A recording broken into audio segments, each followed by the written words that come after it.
अस्सलाम वालेकुम नाज़रीन, हमारे सी रहे हो HRJDO न्यूज़ ऐं वज़ीर उनर ख़बर शामिल कयूं था। दिलदार अहमद चांडियो जी सकरन जे ॻोठ फ़तेह मोहम्मद स्कूल पीर बख्श चांडियो जे प्राइमरी जे ॿारनि ॻोठ खां सकरन शहर ताईं एहतिजाजी रैली कढी, जेका सहाफ़ी चौक खां थींदी सकरन प्रेस क्लब पहुती, जिते मुज़ाहिरो पिणु कयो वियो। मुज़ाहिरे खे ख़िताब कंदे PTI जे ज़िले अॻवान निसार अहमद परियाड़े चयो त गुज़िरियल 2 सालनि खां ॼाणायल स्कूल में उस्ताद न आहिनि, जंहिंजे करे ॿार दरबदर ऐं तइलीम खां महरूम आहिनि।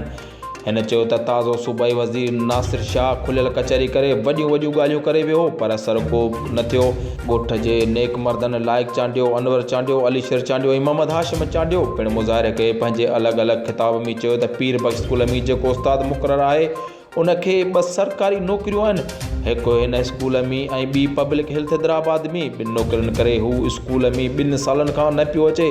असीं चूंडियल नुमाइंदनि ऐं तइलीम खाते जे ऑफिसरनि वटि पंध करे थकिजी पिया आहियूं, पर को बि ख़र्च न निकितो। मजबूर थी करे असां अॼु एहतिजाज कयो आहे, जेको असांजो जमहूरी हक़ आहे। इन्हनि चिता ॾींदे चयो त जेकॾहिं ॻोठ में तुर्त उस्ताद न मोकिलिया विया त एहतिजाजी तहरीक शुरू कई वेंदी। वधीक ख़बरनि जी अपडेट लाइ ॾिसंदा रहो HRJDO न्यूज़।